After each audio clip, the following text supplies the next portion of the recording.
In his own words, in 1979, he spoke about his experiences as a black writer and the civil rights movement. The speech took place at the University of California, Berkeley.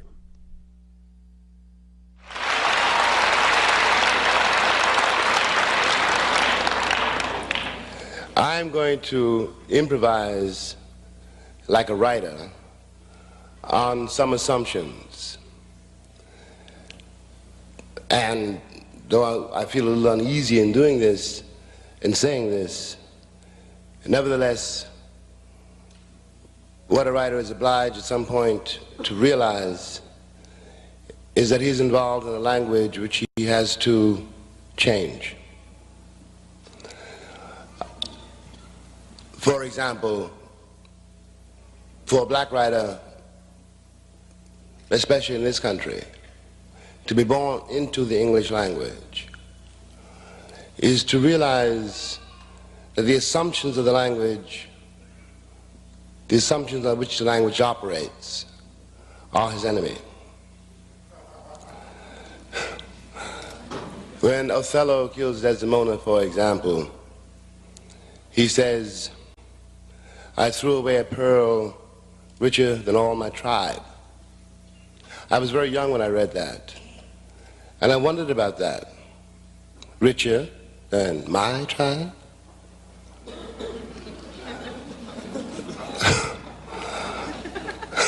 I really had to think about being as black as sin,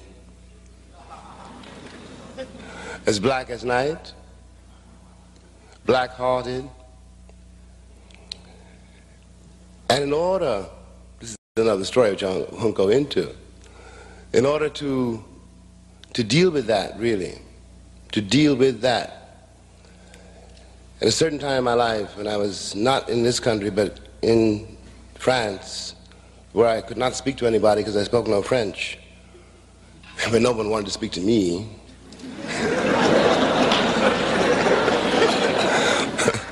I dropped into a silence in which I heard, for the first time, really heard and began to be able to try to deal with the beat of the language of the people who had produced me.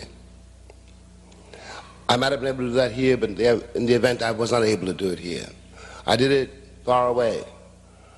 And when I was able to hear that music, because when I was young, there were no black writers as models, and white writers could not be models either.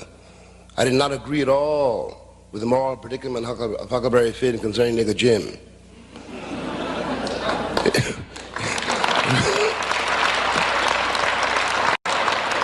It was not, after all, a question about whether I should be sold back into slavery. I want to try to shift a certain assumption. I want to suggest that instead of, as we have now for far too long, according to me, instead of speaking about the civil rights movement, which is an American phrase, which I'm going to go into in a moment, which upon examination means nothing at all. Let us pretend that I stand before you as a witness, and let us pretend that everyone under the sound of my voice is in the same condition. I'm a witness to and a survivor of the latest slave rebellion. I put it that way because Malcolm X and I met many years ago when Malcolm was doing a debate with a very young sit-in student, and Malcolm was a black Muslim, and the radio station called me to moderate this discussion, which I did. I was not needed, I must tell you. Malcolm was one of the most beautiful and one of the most gentle men I met in all my life.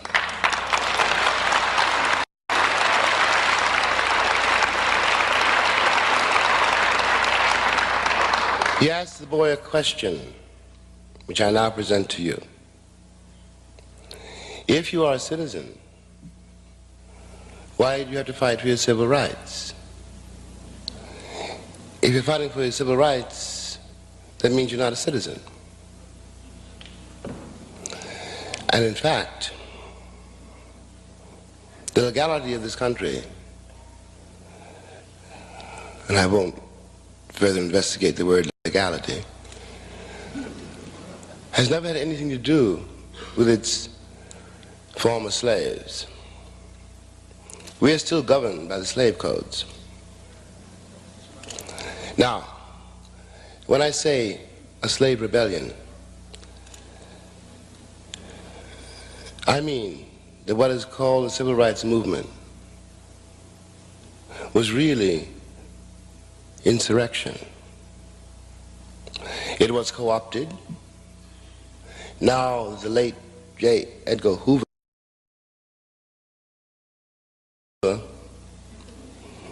is in his grave, God bless him.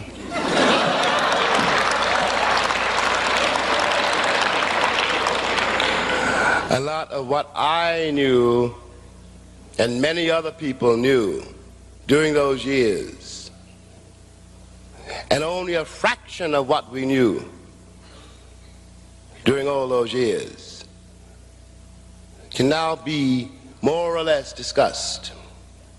So one can say that the latest slave rebellion was brutally put down. We all know what happened to Medgar. And it was not some lunatic who happened to be wandering around Mississippi with a gun. The one lunatic in Mississippi at that moment happened to have a gun somewhere. And by some odd coincidence, unbelievable, shot Medgar Evers in the carport of his home in the sight and hearing of his wife and his children. And Medgar was 37. The lunatic was carried into the front door visibly of a nursing home and out the back door, and that was that. We all know what happened to Malcolm. We all know what happened to Martin. We know what happened to Fred Hampton and Mark Clark. And so many more. Honey, don't tell me. I mean, the list is long. That is the result of a slave rebellion.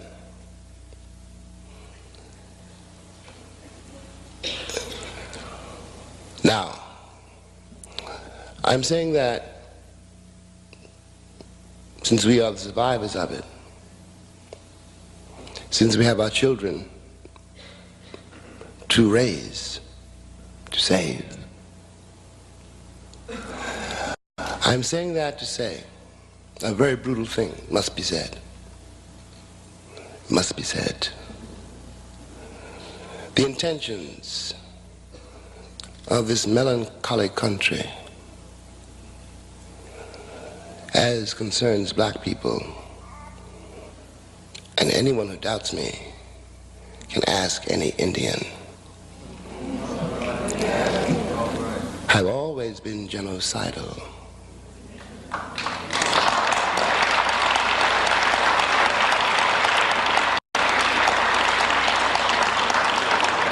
They needed us for labor and for sport. Now, they can't get rid of us.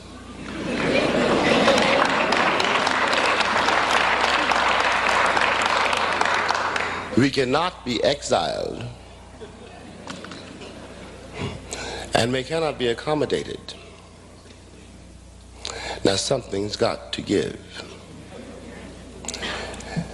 The machinery of this country operates day in and day out, hour by hour, until this hour, to keep the nigger in his place.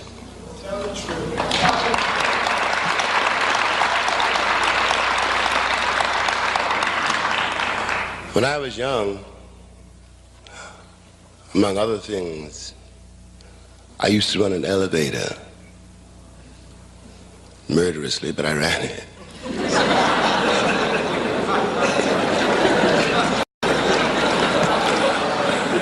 I am not needed to run the elevator no more. A whole lot of things we used to do, we ain't needed for no more. On the other hand, we're here. It is true that this is going to be a difficult summer. In every city in this nation now, black father is standing in the street watching black son. They're watching each other, and neither one of them got no place to go. That is not their fault. There's nothing to do with their value, their merit, their capabilities. There may be nothing worse under heaven. There may be no greater crime than to attack a man's integrity, to attempt to destroy that man. For I know, in spite of the American Constitution, in spite of all the born-again Christians,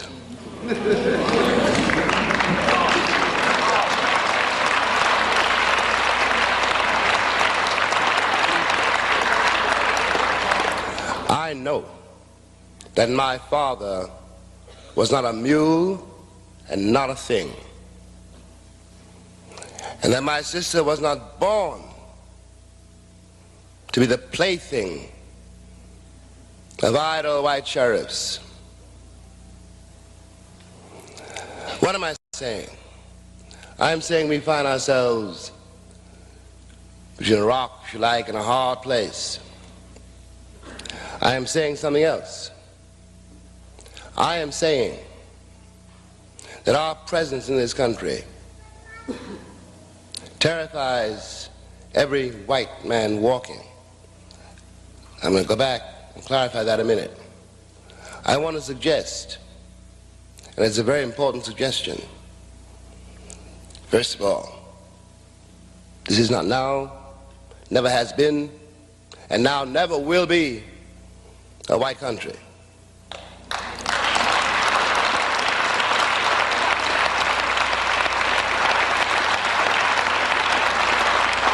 There is not a white person in this country, from our president to all his friends, who can prove he's white.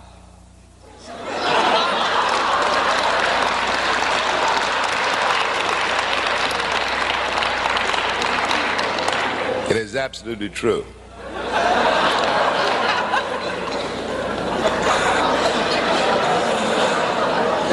The people who settled this country came from many places, and where they were before they came here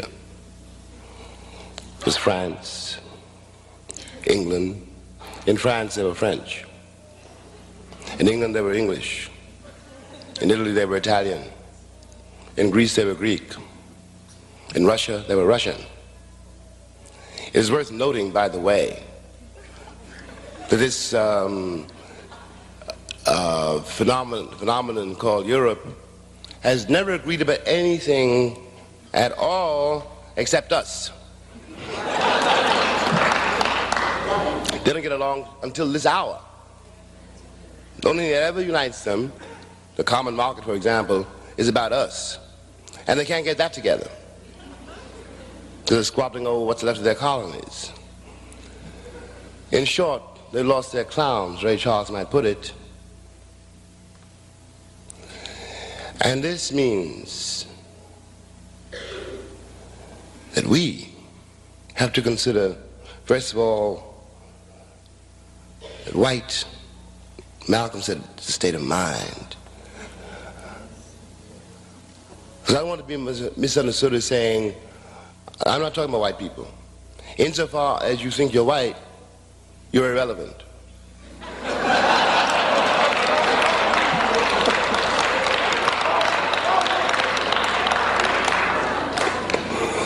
We can no longer longer afford that particular romance. We are all, in any case, here. I want to point out a paradox. The only people in this country who have any notion of who they are, the only people in this country who have any notion of who they are the black people in this country. And I will tell you why. When the Italian got here, or the Greek, or whoever, there was a moment in his life when he had to start to speak English, when he became a guy named Joe. And that meant he couldn't speak to his father because his father couldn't speak English. That meant a rupture, a profound rupture. So the son did become a guy named Joe and never found out anything else about himself. We come out of a history, black people in this country come out of a history which was never written down. The connection between father and son, between mother and daughter, until this hour, and in spite of the danger in which we stand, and all that I know is happening all around us every day, we forged ourselves out of this fire.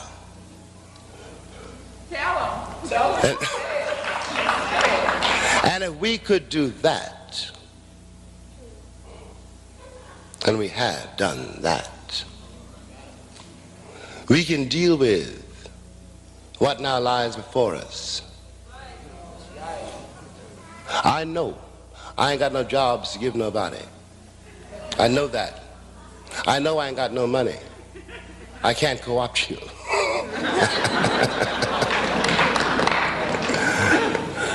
I know many things must be done, and I know that I can't do them. But I also know that I haven't got to do them alone. We have never been alone. That's the mystery. Every white person in this country, I do not care what he says or she says, knows one thing. They may not know, as they put it, what I want, but they know they would not like to be black here.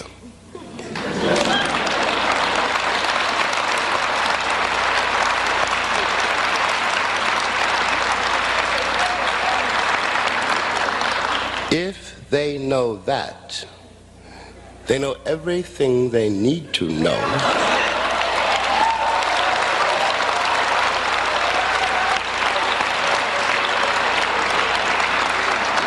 And whatever else they say is a lie.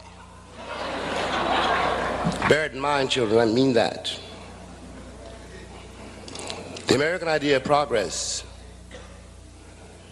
when the Americans talk about progress, they mean how fast I become white. And it's a trick bag, because they know perfectly well I can never become white. I have drunk my share of dry martinis.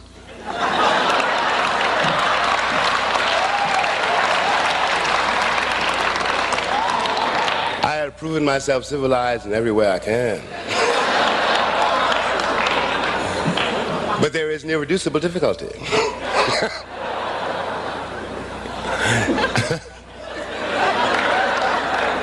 Something doesn't work.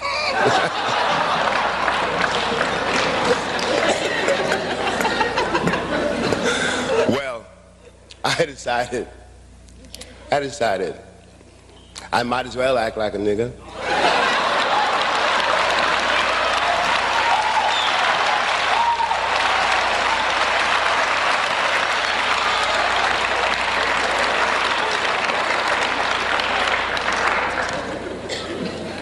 Now, the black people of this country stand in a very strange place. So do the white people of this country stand in a very strange place. And almost for the very same reason, though we approach it from different points of view. I pretend, I suggest, you think about it, that what the CIA, for example, I use the word advisedly. For example, or the President of the United States, for example, all ambassadors except one don't know about the world which surrounds them. Is the price they pay for not knowing me.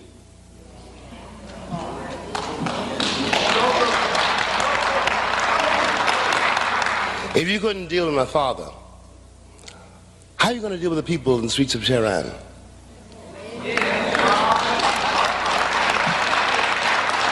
I could have told you if anyone had asked.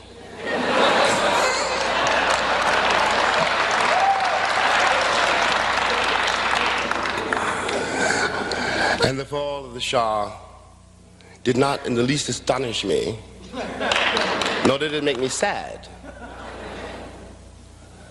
But this means that the black people of this nation represent for the Western powers.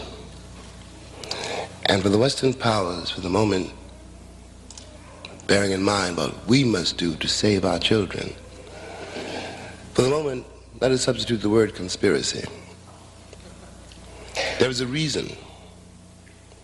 There is a reason that no one wants our children until this day educated.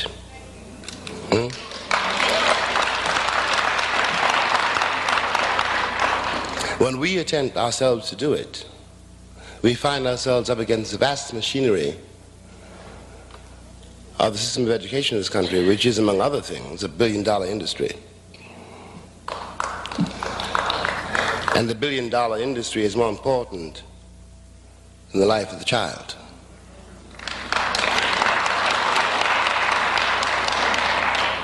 Now, I want to suggest, and I want everyone to think about it. I know the machinery is vast, ruthless, cunning,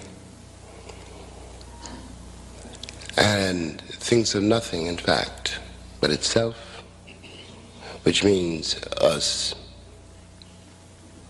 because we are a threat to the machinery. We have lived through, as I suggested, a slave rebellion. We cannot pick up guns because they got the guns. You know, we cannot hit those streets again because they're waiting for us. We have to do something else. Before each slave rebellion, there was something which I now call non-cooperation.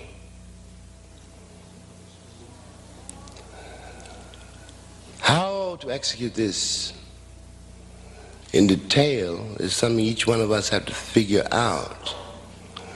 But we could begin with the schools and take our children out of those schools.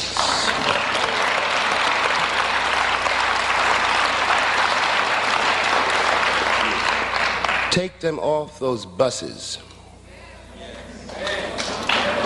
Everybody knows who thinks about it that you can't change a school without changing the neighborhood, and you can't change the neighborhood without changing the city. Ain't nobody prepared to change the city because they want the city to be white.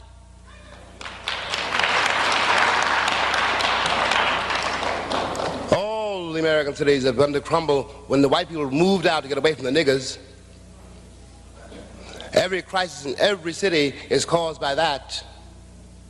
How can you expect the people who cannot educate their own children to educate anybody else?